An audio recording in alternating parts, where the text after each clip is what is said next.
Big Brothers Big Sisters story starts in 1904 in New York City. Court clerk Ernest Coulter recognized caring adults could help boys coming through the courts stay out of trouble. It was the beginning of the Big Brothers Association.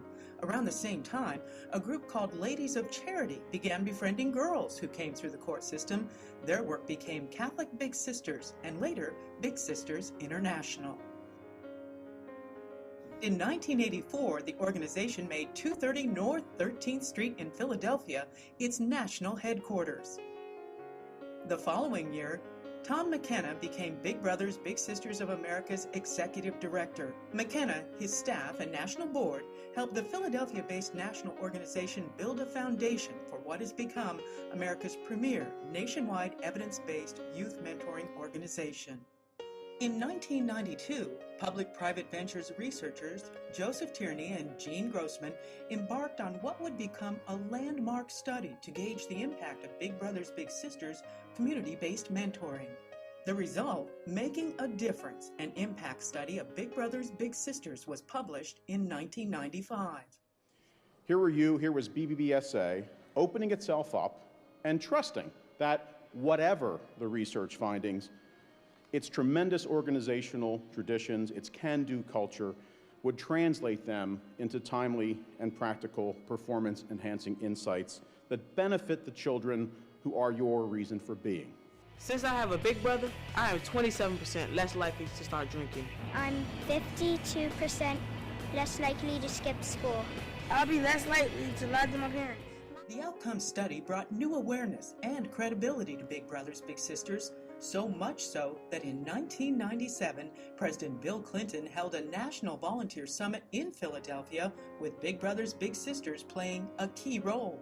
More of these children behind me, and more of these children out here on these streets of Philadelphia, will have more chances to live out the future of their dreams than any generation of American children in history if the citizens of this country step forward to fill the gaps in their lives. Ken has served as national leader for 13 and a half years. At a special retirement event, former board members and leaders honored McKenna for his service. Among them, Mark Kessler, Ed Gardner, and NFL Hall of Famer Lynn Swann, whose service included board president and national spokesperson. Senator Dan Coates, a former Big Brother, also led the national board. Bob Commerstadt, a former Big Brother who led the board from 1989 to 1991, would make a $5 million donation to the national organization.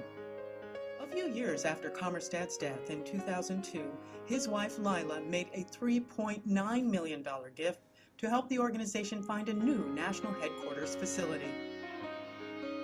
Following McKenna's tenure for the next decade, Big Brothers Big Sisters of America's new president and CEO, Judy Vredenberg, further established the national organization's Philadelphia legacy with some major milestones. In 2000, Big Brothers Big Sisters started its Amachi program to serve the special needs of children with incarcerated parents. Amachi is a West African word that means, "Who knows but what God has brought us through this child." Former Philadelphia Mayor, Reverend Dr. W. Wilson Good Sr., organized and managed the first Amachi program for 3 years in Philadelphia and helped expand this program nationally. Any given day, there are 7.3 million children with either a parent in jail under some type of federal or state supervision. And without intervention, 70% of those children will end up in jail themselves. Also in 2000, Big Brothers Big Sisters of America made school-based mentoring a core program. An important partner was the University of Pennsylvania, where students, even student athletes, served as bigs.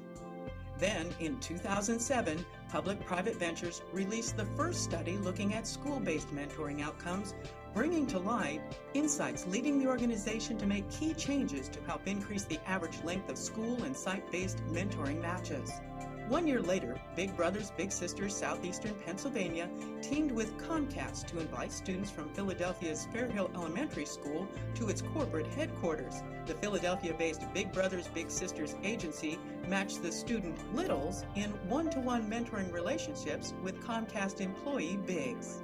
The Comcast John Allchin Beyond School Walls program started in Philadelphia and it's the largest and only national site-based long-term mentoring program in the nation. In 2009, a national relationship that started in the 1980s with Alpha Phi Alpha fraternity expanded to include two other historically black fraternities. With Omega Psi Phi and Philadelphia headquartered Kappa Alpha Psi, the three largest black fraternities would lead Big Brothers Big Sisters Mentoring Brothers in Action program, encouraging more black men to become mentors. They shared their successes with key leaders like Congressman Chaka Fattah from Philadelphia and other members of the Congressional Black Caucus. 2 years later, the Philadelphia headquarters group launched LatinoBigs.org, the nation's first national website to engage Hispanic families and volunteers in the nationwide mentoring program. 2012 marked a new era in Big Brothers Big Sisters of America's history under the leadership of T. Charles Pearson, the first national CEO to come from one of the organization's affiliates. February 2013, Big Brothers Big Sisters of America announced that over the next year, the nation's largest mentoring program would relocate its headquarters operation from Philadelphia to the Dallas, Texas market. But the organization's Philadelphia agency, where so many of the national organization's programs began, will continue to serve the area's children, volunteer mentors, and families. The agency and the children and families it serves are an important reminder of Philadelphia's importance to the organization's legacy and its future.